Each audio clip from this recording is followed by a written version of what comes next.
Hey there, fellow travelers, Mark here with Wolters World, and today we're going to be answering a question that a lot of people have been posting to us over the last couple of days, and I've seen a lot of forums, but I know it's really hard to get information for. And that is, Mark, does it count that I've been in a travel ban country if I'm only doing a layover? So maybe you're flying back from, I don't know, you're going from Rwanda to Amsterdam to JFK. Does that stopover in Amsterdam count?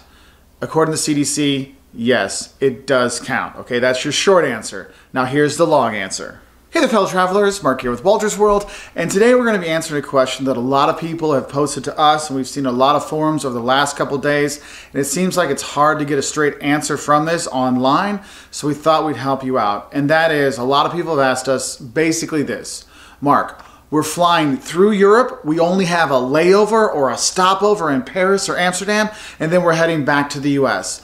Does that count as having been in Europe, in one of the travel ban countries?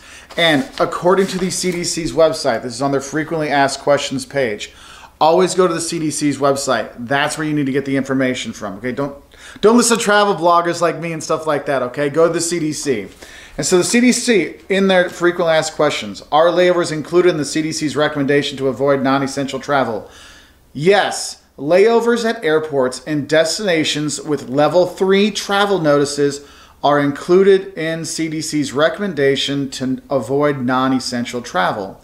If a layover is unavoidable, CDC recommends that travelers not leave the airport.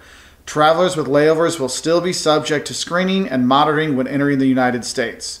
So, therefore, they will be looking at you like you have traveled and stayed in that country because you're in the airport there. You are in the country there, okay? And so, going on from their travelers, they actually have a travelers page. I will put the links below so you can go check these things out.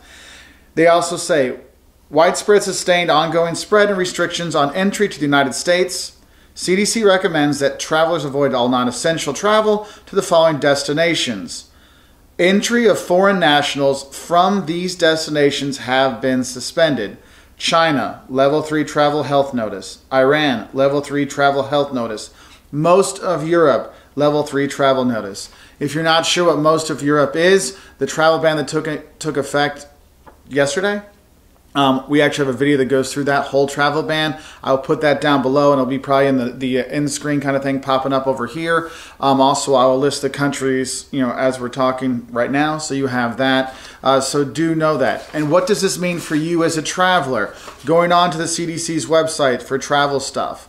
If you spent time in the specified countries above during the past 14 days, so those 26 countries we put on there, plus Iran, plus China, any countries that these bans change, you need to have a heads up for this. It says, stay home for 14 days from the time you return from travel.